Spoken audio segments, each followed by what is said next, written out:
आगे बढ़ो मेरे अजीजों, सहाबी का बेटा था करबला के मैदान में। सहाबी का बेटा जिसने फौज भेजी थी, जो हाकिम था यजीद, वो भी सहाबी का बेटा था। और जो कमांडर बन के सिपह सालार बन के आया था उमर साद, वो भी सहाबी का बेटा था। क्या नतीजा निकला? दुनिया भी बर्बाद कर ली, आखिरत भी बर्बाद हो गई। पता लगा तरीके मुस्तफा को छोड़ना है वजह बर्बादी। ये बर्बादी की असल वजह है, जो अल्लाह और उसके रसूल से गद्दारी कर जाता है बर्बाद हो जाता है। एक तरफ यजीद है, रुसवा हो गया, एक तरफ हुसैन है। अल्लाह ताला ने इमाम हुसैन को गोया परवरदिगार का पैगाम, हुसैन गर्दन झुका, हुसैन सरे तस्लीम खम कर दे, परेशानियों में सर झुका दे, मुसीबतों में सर झुका दे। हुसैन ने सर झुका दिया, हुक्म रब्बी हो गया, हुसैन बेटा कुर्बान कर दे। हुसैन ने सर झुका दिया, हुसैन जवान अकबर कुर्बान कर दे। हुसैन ने सर झुका दिया, हुसैन को हुक्म हो गया अब्बास के बाजू कटवा दो। हुसैन ने सर झुका दिया, हुक्म हो गया कासिम का शबाब लुटवा दो। हुसैन ने सर झुका दिया, हुक्म परवरदिगार हो गया ए हुसैन अपने भांजों को कुर्बान कर दो। हुसैन ने सर झुका दिया, राजी बरजा है, परवरदिगार की रजा में राजी है, हुक्म रब्बी हो गया ए हुसैन अब खुद भी सजदे में सर झुका दो। अब तुम्हारी गर्दन पे भी खंजर चलेगा, अब तुम्हें भी शहीद किया जाएगा। हुसैन ने फिर सर झुका दिया। हर मौके पर हुसैन ने सर झुकाया तो अल्लाह ने फरमाया ए हुसैन हर मौके पर तूने सर झुकाया, हद हो गई, तूने सर झुकाकर सजदे में अपना सर कटवाया। अब जान लो अब तुम्हारा परवरदिगार तुम्हें ये इज्जत देगा, सर तुम्हारा होगा, नेज़ा इन यजीदियों का होगा, सर को तुम्हारे नेज़े पे चढ़ाएंगे। तुम्हारा परवरदिगार ऐसा सर बुलंद फरमाएगा, ऐसा सर बुलंद फरमाएगा, सर तुम्हारा कटा हुआ नेज़े पे होगा, लेकिन तुम्हारी जबान से अल्लाह का कलाम जारी हो जाएगा। अल्लाह नारे तकबीर, नारे रिसालत, नारे गौसियत, मसलके आला क़द्र, ज़िक्रे शहीद आज़म, नारे तकबीर। तो पता चला जो राजी बरज़ा रहते हैं, जो अल्लाह के फैसलों पर राजी रहते हैं और सर झुका देते हैं, वो कामयाब होते हैं, अल्लाह उन्हें इज्जतें अता फरमाता है।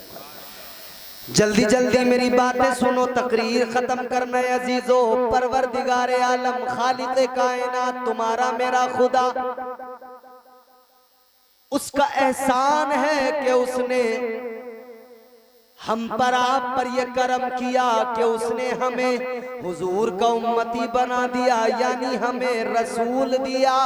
तो रसूल आज़म अता फरमाया, सारे नबियों का ताजदार अता फरमाया, इमामुल अंबिया अता फरमाया। हजरत आदम को भेजा, अल्लाह ने फरमाया इन्नी जाइलुन फिल अर्दि खलीफा। हजरत दाऊद को भेजा, अल्लाह ने फरमाया या दाऊद इन्ना जालना का खलीफतन फिल अर्द। अल्लाह ने भेजा तो बता दिया, ऐलान कर दिया तुम्हें खलीफा बनाया गया, तुम्हें खलीफा बनाया गया। आदम तुम खलीफा हो, ए दाऊद तुम खलीफा हो। अल्लाह ने नबियों का ऐलान किया तो बताया, ए मूसा तुम कलीमुल्लाह हो, ए ईसा तुम रूहुल्लाह हो, ए इब्राहिम तुम खलीलुल्लाह हो। लेकिन जब अल्लाह ताला ने आका को भेजा, ताजदारे मदीना को भेजा, तुम्हारे मेरे पैगंबर को भेजा, तो अल्लाह ने ये नहीं फरमाया कि खलीफा बना रहा हूँ, अल्लाह ताला ने ये नहीं फरमाया कि मैं अपना कलीम बना रहा हूँ, बल्कि अल्लाह ने फरमाया वो खलीफा थे और ये मेरा हबीब है, ये मेरा महबूब है। बात साफ हो गई, उनकी शान अपनी जगह, लेकिन मदीने वाले आका का मकाम अपनी जगह। हम सारे नबियों को मानते हैं, सारे रसूलों को मानते हैं, सबकी नबूवत को तस्लीम करते हैं, सबकी रिसालत का एतराफ करते हैं। हम यहूदी नहीं हैं, हम ईसाई नहीं हैं। यहूदी हजरत मूसा को मानने लगे, हजरत याकूब को मानने लगे, हजरत याकूब व यूसुफ को मानने लगे, लेकिन बाकियों को नहीं मानते। यहूदी हजरत ईसा को नहीं मानते, लेकिन ईसाई एक तबका है, उन्होंने हजरत ईसा को मान लिया। और यहूदी ईसाई आपस में दुश्मन भी है, एक दूसरे से लड़ने झगड़ने वाले, कत्ल गारत पर आमादा होने वाले। मगर लोगों क्या अजीब जमाना है, क्या हमने जमाना देख लिया। मुसलमानों से ऐसी दुश्मनी है कि दोनों आपस में दुश्मन थे, मगर आज दोनों दोस्त बनकर बैठ गए। दोनों दुश्मन थे मगर दोनों दोस्त बने हुए। जब तुम्हें मारने की बारी आई तो दोनों दुश्मन दोस्त बन गए। जब तुम पर बम बरसाने की बारी आई, जब फलस्तीनियों को मारने की बारी आई, तो दोनों के दोनों दोस्त बन बैठे, दोनों आपस में दोस्ती कर बैठे। जबकि इनका इतिहास है, इनकी तारीख है, आपस में दुश्मनी, ऐसी दुश्मनी एक दूसरे को गवारा नहीं करते। ऐ लोगों, क्या तुमने नहीं सुना हिटलर ने लाखों यहूदियों को कत्ल किया था? वजह क्या थी? हिटलर ईसाई था, यहूदियों को इसलिए मार रहा था, वो कहता था इन्होंने हजरत ईसा को कत्ल किया है, मैं इन्हें जमीन पर कहीं छोड़ूंगा नहीं, जहां मिलेंगे वहीं मार डालूंगा। वो सारे यहूदियों को ढूंढ ढूंढ के ढूंढ मगर क्या बात है, अब दोस्त हो गए, अब दुश्मनी खत्म हो गई, अब मोहब्बत हो गई।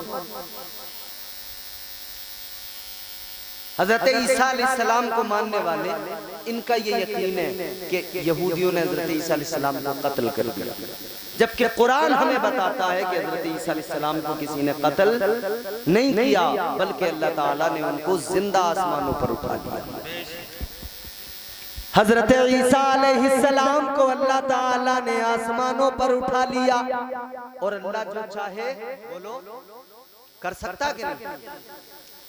अल्लाह जो चाहे कर सकता है, करता है, जो वो चाहता है वही होता है। उसकी मर्जी के बिना पत्ता भी नहीं हिलता। उसकी शान ये, उसकी जात ये कि कुरान में ऐलान हुआ, इन्नल्लाह अला कुल्ली शैइन कदीर। परवरदिगार के हुक्म से, अल्लाह ताला के हुक्म से होता है, वो जो चाहता है करता है, उसके हुक्म के बिना पत्ता भी नहीं हिलता है। अजीजों, गौर तो करो जरा, जो अल्लाह चाहे वही होता है। उसके हुक्म के बिना परिंदा भी पर नहीं मारता, उसके हुक्म के बिना कोई पत्ता भी नहीं हिलता है। और अल्लाह जो चाहे करे। जिंदगी मौत का मालिक कौन है? बोलो, जोर से बोलो, जोर से बोलो। अल्लाह को मानते हो? जिंदगी मौत का मालिक कौन? बोलो। रोजी देने वाला कौन? बोलो। हमें पालने वाला कौन है? हमारी सांसें चल रही हैं चलाने वाला। कितनी गर्मी है अभी? बोलो। खूब है ना? मैसेज आ रहे हैं व्हाट्सएप पे, कह रहे हैं 2 जून तक सुबह से लेकर 3 बजे तक बाहर ना निकलें। टेम्परेचर इतना ज्यादा है, कयास आरानियां ये है, अनुमान ये है कि ये 50 पार करेगा टेम्परेचर। 45 डिग्री सेल्सियस से आगे बढ़कर 50, 52, 55 तक ये जाएगा। कितनी गर्मी है अभी। 55 पे जाए तो फिर कितनी गर्मी होगी। तो कह रहे हैं बाहर न निकलो, बाहर न निकलो। ये मौसमों की तब्दीली किसकी जानिब से है? ईमानदारी से बताओ, ये गर्मियां आती हैं किसके हुक्म से? अल्लाह के हुक्म से।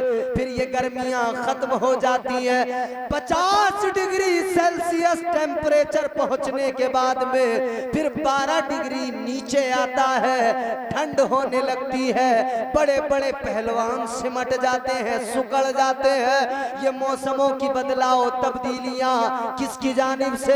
ये परवरदिगार की जानिब से। अल्लाह के हुक्म से मौसम बदलते हैं। बारिशें होती हैं, बारिशें किस लिए? के अल्लाह के हुक्म से।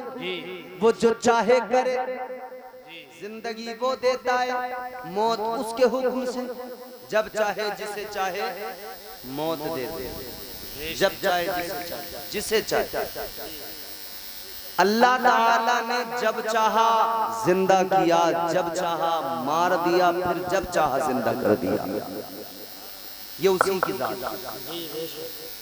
सुनो मेरे अजीजों, कुरान में भी अल्लाह ने बता दिया, ऐ मेरे बंदो तुम्हें इसी मिट्टी से पैदा किया।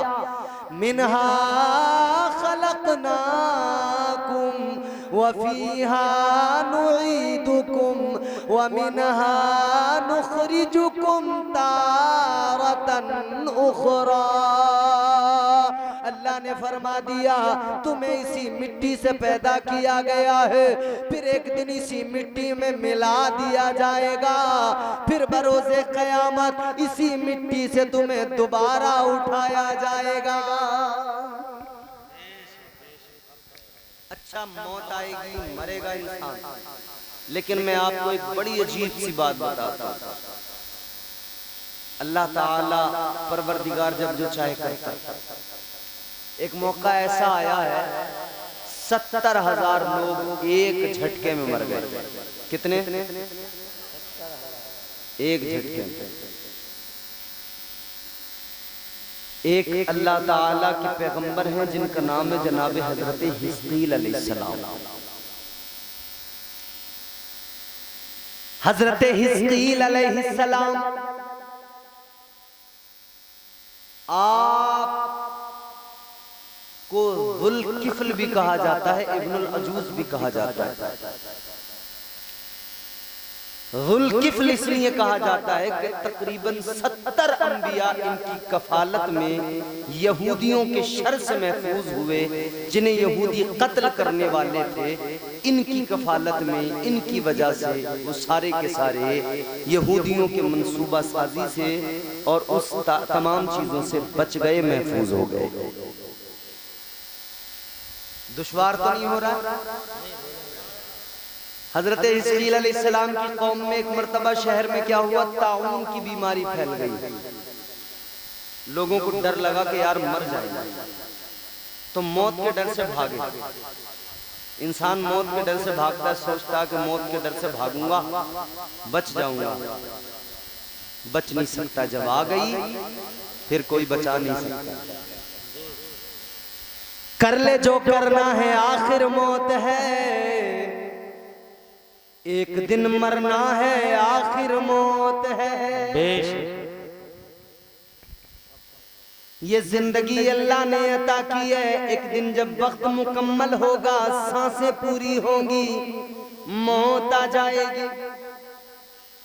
न पहलवान बचेंगे, न कमजोर बचेंगे। जब जिसका वक्त आ जाता है तो फरिश्ते जला जाता है, उसकी रूह को कब्ज कर लेता है। हजरत हिज़कील अलैहिस्सलाम की उम्मत के लोगों को डर लगने लगा ताउन की बीमारी से। सोचने लगे कहीं मर न जाएं, तो सोचने लगे भागो शहर छोड़कर। 70,000 लोग शहर छोड़कर भागे, जंगल में चले गए। कहने लगे शहर में बीमारी है तो जंगल में भाग जाएं। जंगल में पहुंच गए, कहने लगे जंगल में बीमारी नहीं है, जंगल में बच जाएंगे। आज लोग अपना गांव छोड़कर नैनीताल भागते हैं, कहते हैं भैया यहाँ गर्मी से मर जाएंगे, नैनीताल में ठंडा मौसम मिलेगा, मजे आएंगे। ये नैनीताल वाला ट्रेंड भी बड़ा खतरनाक है। जरा सी गर्मी हुई नैनीताल, शादी हो गई तो बेगम से बोले चलो नैनीताल, सैर हो रही है, तफरी हो रही है। अम्मा ने कभी ढंग से मुरादाबाद नहीं देखा, बरेली नहीं देखा, लखनऊ नहीं देखा, और बेगम घूम रही है नैनीताल, देहरादून, मसूरी, गुलछर्रे उड़ाते थे। मुहर्रम का मेला लग जाए कहीं आस पड़ोस में, खैर थोड़ी है 50 किलोमीटर तक, बिठा कर मोटरसाइकिल पे और फर्राटे भरते हुए यूं निकलते हैं दोनों कि खैर नहीं है, और मेले में जाके करते क्या, धूल में अट जाते हैं, पट जाते हैं, चेहरा पूरा तब्दील हो जाता है, अच्छे भले घर से जाते हैं, भूत बन के लौट के आते हैं। और जो अपने चेहरे पे पेंट करके, पुट्टी पेंट पूरा मुकम्मल करके निकली थी ना घर से, और मेले में जाकर देखा तो रोटी पे कबाब रखे और रोटी खा रही है मजे से खड़े खड़े। मेले से वापस आए तो क्या लेके आए, तो 4-5 गुब्बारे लेके आ गए।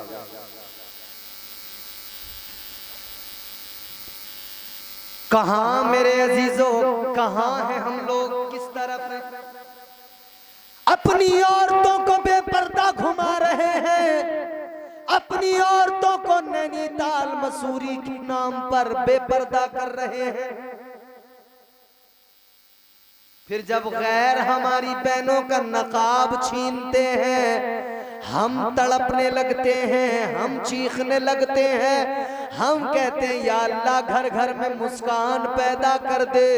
लेकिन तेरे घर में जो मुस्कान थी, तूने तो उसे नैनीताल ले जाकर मुस्कान नहीं रहने दिया, उसका नकाब उतार के एक तरफ रखवा दिया, दुपट्टा कंधे पे रख के तू टहल रहा है उसे लेकर।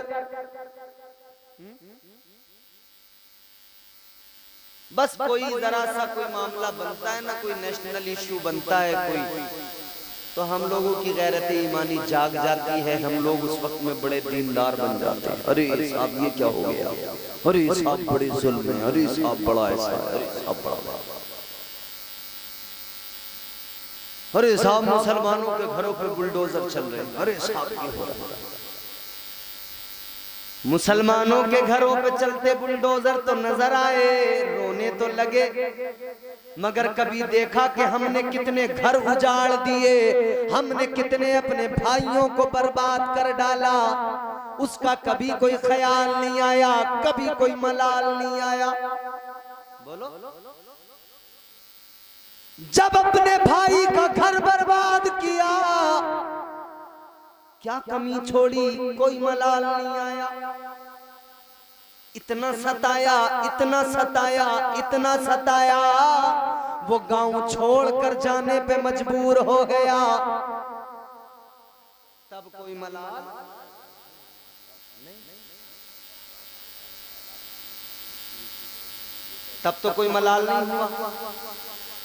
जब अपने भाइयों का दिल दुखाया, मलाल नहीं हुआ। लेकिन कभी कोई मौका ऐसा आया कि साहब फलां का मकान टूट गया, फलां के घर पे बुल, हाँ बिल्कुल दुख तो होना चाहिए, होता भी है, क्योंकि हम मुसलमान हैं, हमारा जिस्मो जान का रिश्ता है। मगर जितना दुख हमें उस वक्त में होता है जब कोई गैर हमारे किसी भाई को सताता है, उतना ही दुख हमें उस वक्त भी होना चाहिए जब हमारी वजह से किसी का दिल दुख जाता है, किसी का दिल टूट जाता है। हम तो रोज अपनों का दिल दुखाते हैं, रोज अपनों को सताते हैं, रोज ऐसी बातें कर जाते हैं जो हमारे भाइयों को चुभती हैं, उनके दिल पे जाके लगती हैं।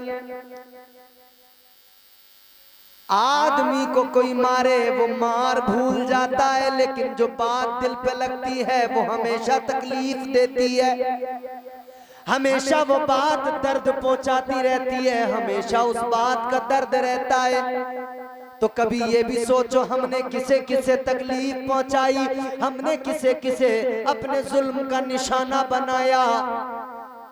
किसी के घर टूटे। अभी हल्द्वानी का मामला हुआ, हम लोग चीख पड़े, कोई हल्द्वानी में बुरा हुआ, जमीनें छीन ली गई, कब्जे कर लिए गए, घर से बेघर कर दिया गया। लेकिन जब कोई गैर किसी मुसलमान की जमीन छीनता है, तब हमें जितना दर्द होता है उतना ही दर्द उस वक्त भी होना चाहिए जब हम अपने किसी भाई की जमीन पे कब्जा करते हैं, जब अपने किसी भाई के प्लॉट पे कब्जा करते हैं, जब अपने किसी भाई के मकान पे कब्जा करते हैं। जब थोड़ी थोड़ी थोड़ी थोड़ी खेत में बढ़ाते रहते हैं तब कोई एहसास नहीं होता। एहसास उस वक्त भी होना चाहिए जब भाई का दिल दुख रहा है।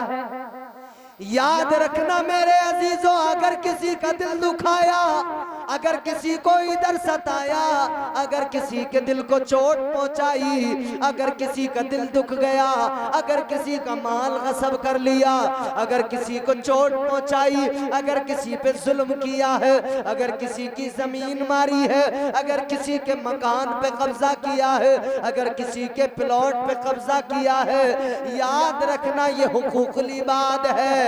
मर जाओगे तौबा तो कर लोगे, अल्लाह ताला सारे गुनाहों को मुआफ तो कर देगा, हुकूकुल इबाद को मुआफ नहीं करेगा। जिसका दिल दुखाया पहले उससे मुआफी मांगना जरूरी है, जिसको सताया पहले उससे मुआफी मांगना जरूरी है, जिसके माल पे कब्जा किया है पहले उसको राजी करना जरूरी है। उसको राजी कर लिया तो परवरदिगार राजी हो जाएगा। सुभान अल्लाह, सुभान अल्लाह। अच्छा, एक बात और अर्ज करता हूँ, आजकल लोग हज को जाते हैं, आपके गांव से कोई गया हज करने? बोलो, 2 लोग गए हैं ना? मैं दुआ कर रहा हूँ अल्लाह ताला आप सबको हाजी बना दे। आमीन भी नहीं कहोगे? इसमें कोई पैसे लग रहे हैं तुम्हारे?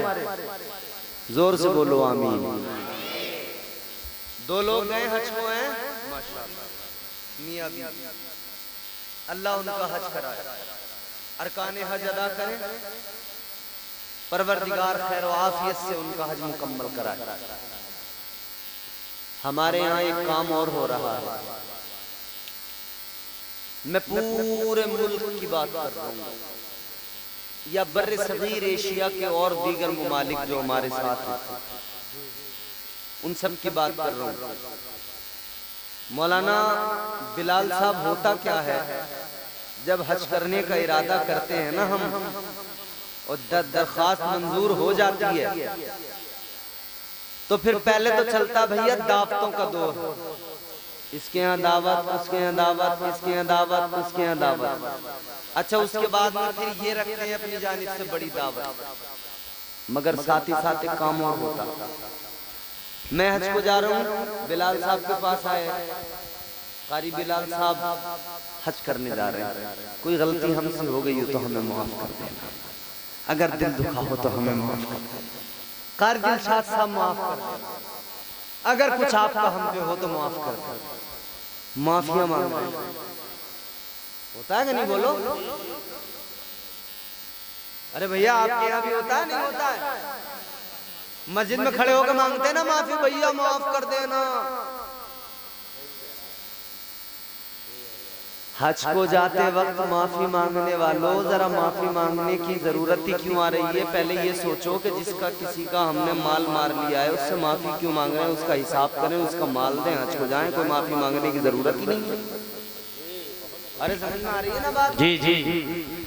अबे उसके पैसे मार लिए, पैसे देने को तैयार नहीं है, मस्जिद में खड़े होकर माफी मांग रहे, मुझे माफ कर देना।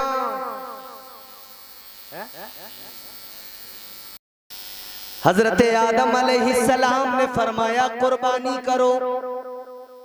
कुर्बानी आप और हम भी करते हैं, आ रहा है कुर्बानी का वक्त, बोलो करते नहीं?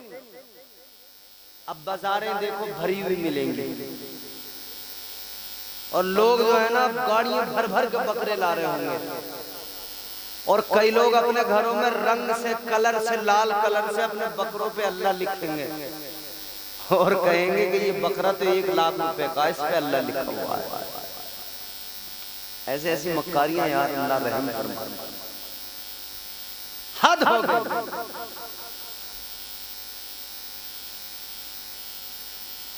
और कई लोग ऐसे हैं जो अपना नाम पूरे गांव में नाम हो जाए, साहब बात बन जाए, बड़े से बड़ा महंगा खरीद के लाएंगे, कहेंगे हम तो 20,000 का बकरा लाएं, 50,000 का बकरा लाएं, गांव में चर्चे हो रहे हैं, फलाना आदमी वो लाएं साहब बकरा तो क्या ठिकाने, वो लाएं साहब कटरा तो क्या ठिकाने, उनका तो 1 लाख रुपए का है, ये तगड़ा तंदुरुस्त फरबा है। अच्छी चीज कुर्बानी, अच्छे जानवर की कुर्बानी, खूबसूरत जानवर की करें, लेकिन इसमें रियाकारी न हो, दिखावा न हो। समझ रहे हैं आप? किसी भी अमल में दिखावा नहीं होना चाहिए। दिखावा अमल को बर्बाद कर दिया करता है, दिखावा नहीं होना चाहिए। अजीजाने गिरामीउल कद्र गौर फरमाइए, हजरत आदम अलैहिस्सलाम ने फरमाया अपने बेटों को कि कुर्बानी करो, दोनों कुर्बानी के लिए राजी हुए। तो जनाबे हाबील कुर्बानी के लिए एक बकरी या दुम्बा लेकर आए, और इधर काबील कुर्बानी के लिए गेहूं की कुछ बालियां लेकर आए। बैठो, क्या हुआ है? गड़बड़ ना करो यार, सुनना है। अच्छा, कुछ वैसा सुनना चाहते हो क्या? हंसी मजाक कॉमेडी, वो तो मैं करता नहीं। अगर वैसा कुछ मिजाज हो आपका, भाई तकरीर का मतलब मैंने तो इतना ही जाना अपने बुजुर्गों से, अपने उलमा से, कि तकरीर का मतलब ये होता है कुरान और हदीस लोगों को सुनाया जाए। इसके अलावा अगर आप कोई और तकरीर जानते हो कि भाई तकरीर ये नहीं होती ये होती है, तो मैं बवाली करूं, फिर मुझे बताओ। समझ में आ रहा है? अरे आ रहा तो खुदा के बंदो, कम से कम जबान तो हिलाओ, बोलो सुभान अल्लाह, जरा जोर से बोलो सुभान अल्लाह, सुभान अल्लाह। आप बगैर माइक के बोलो, ये भी बोलेंगे, जरा दिल लगा के सारा मजमा बोले सुभान अल्लाह। ये लोग बड़े खामोश हैं, अल्लाह तौफीक दे सब बोले।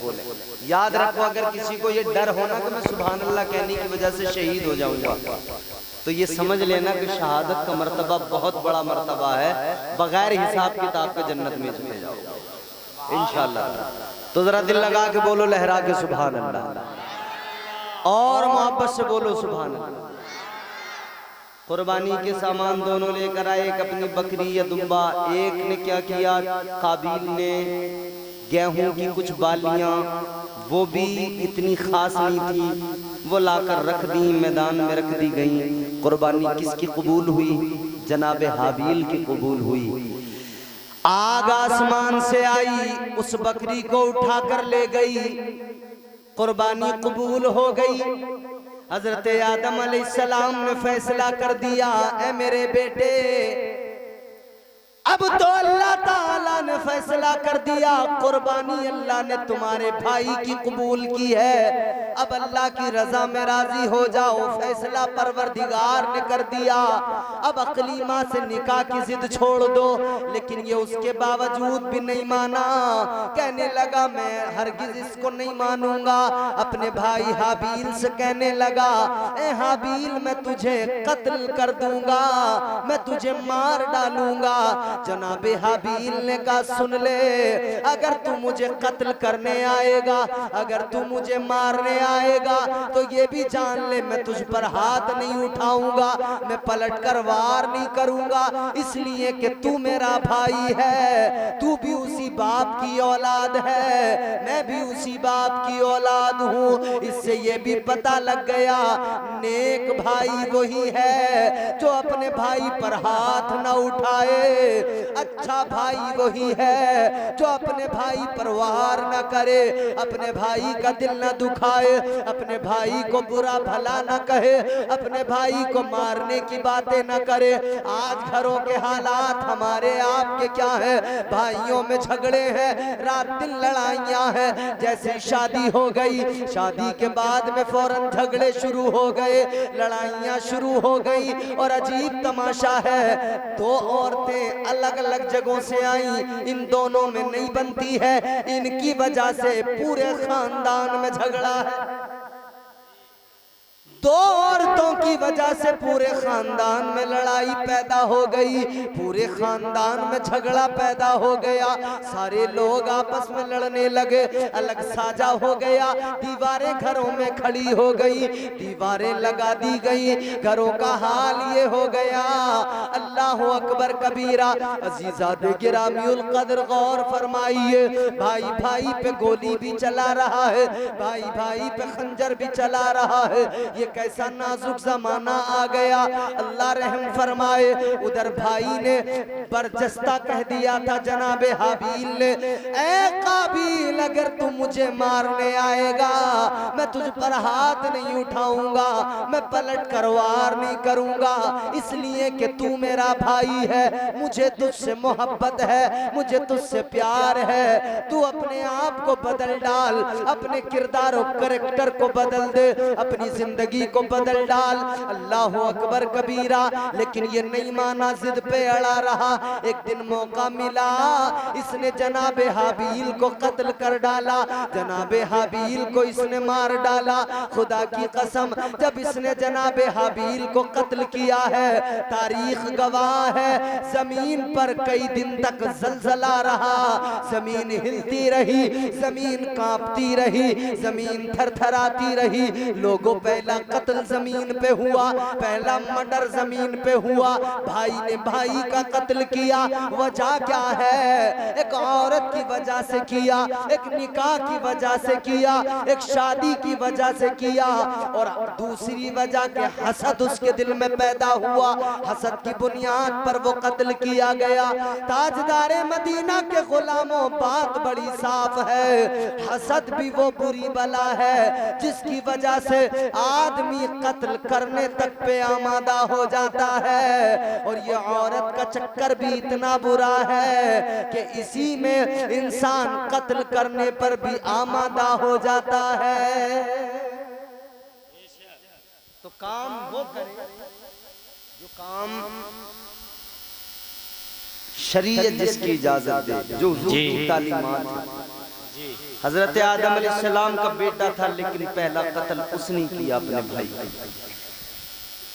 कत्ल तो कर दिया, मगर अब परेशान ये सोच के था, लाश को उठा के कांधे पे घूमता फिर रहा था, घूमता फिर रहा था, उठाए उठाए फिर रहा था। सोच रहा था कहाँ इसको, क्या करूं इसका मैं। लाश को अपने कांधों पर उठाए टहलता रहा, तो अल्लाह ताला ने कौवे को हुक्म दे दिया कि काबील को जाकर सिखा दे लाश का क्या करना है। तो इसने एक जगह पर देखा, दो कौवे आपस में लड़ रहे हैं। एक कौवे ने दूसरे कौवे पर हमला किया, वार किया और उस कौवे को मार डाला। जब उसको मार दिया तो इस कौवे ने फिर मिट्टी अपने चोंच से और पंजों से हटाई, एक छोटा सा गड़ा तैयार किया, उसमें कौवे को डाला, फिर ऊपर से मिट्टी डाल दी। इसको समझ में आ गया काबील को कि मुझे भी यही करना है, लाश को उठाए टहलना नहीं है, बल्कि इसको जमीन में दबा देना है, जमीन में दफन कर देना है। इसने भी गड़ा खोदा, जमीन में अपने भाई की लाश को रख दिया, मिट्टी डाल दी। अजीजा ने गिरामीउल कद्र, ये पहला कत्ल हुआ है, ये पहली बार किसी को जमीन में दफनाया गया, पहला इंसान, पहली मर्तबा इंसान को, किसी इंसान को कब्र में डाला गया, जमीन में दफनाया गया। अब इसने क्या किया, ये काबील निकला, हजरत आदम अलैहिस्सलाम ने इसको फटकार लगाई, आपने इसको निकाल दिया, फरमाया दफा हो जा। ये निकल गया, दूर जाकर एक इलाका है जिसका नाम है अदन, वहां पर ये आबाद हुआ, वहां पर जाकर ये रहने लगा। वहां पर शैतान इससे मिलने आया और आकर कहने लगा, ऐ काबिल क्या तू जानता है तेरी कुर्बानी कबूल नहीं हुई थी, हाबिल की कुर्बानी कबूल हो गई थी, क्या तुझे मालूम है क्या वजह थी? कहने लगा पता नहीं है। तो शैतान ने कहा सुन ले, वजह ये थी कि तेरा भाई आग की परस्तिश किया करता था, इसीलिए आग उसके दुम्बे को उठा कर ले गई, उसकी बकरी को उठा कर ले गई। कहने लगा तूने आग की पूजा की होती तो आग तुझसे राजी होती, लिहाजा तू आग की पूजा कर, आग की परस्तिश कर, आग को अपना माबूद मान ले। अब दुनिया में पहली मर्तबा आग की परस्तिश शुरू हुई और आग को पूजने वाला पहला इंसान आदम अलैहिस्सलाम का बेटा काबिल था तो पैगंबर का बेटा, बोलो, था तो नबी का बेटा, मगर क्या हाल हुआ इसका? बर्बाद हुआ, जलील हुआ, आग की पूजा करने लगा। आगे बढ़ो, हजरत नूह अलैहिस्सलाम का बेटा था, नहीं माना। तूफान आने से पहले जनाबे हजरत नूह अलैहिस्सलाम ने फरमाया, ऐ मेरे बेटे आजा मेरी कश्ती के अंदर, आजा अभी भी वक्त है, कलमा पढ़ ले और मेरी कश्ती में आजा, तू महफूज रहेगा, तूफान से बच जाएगा।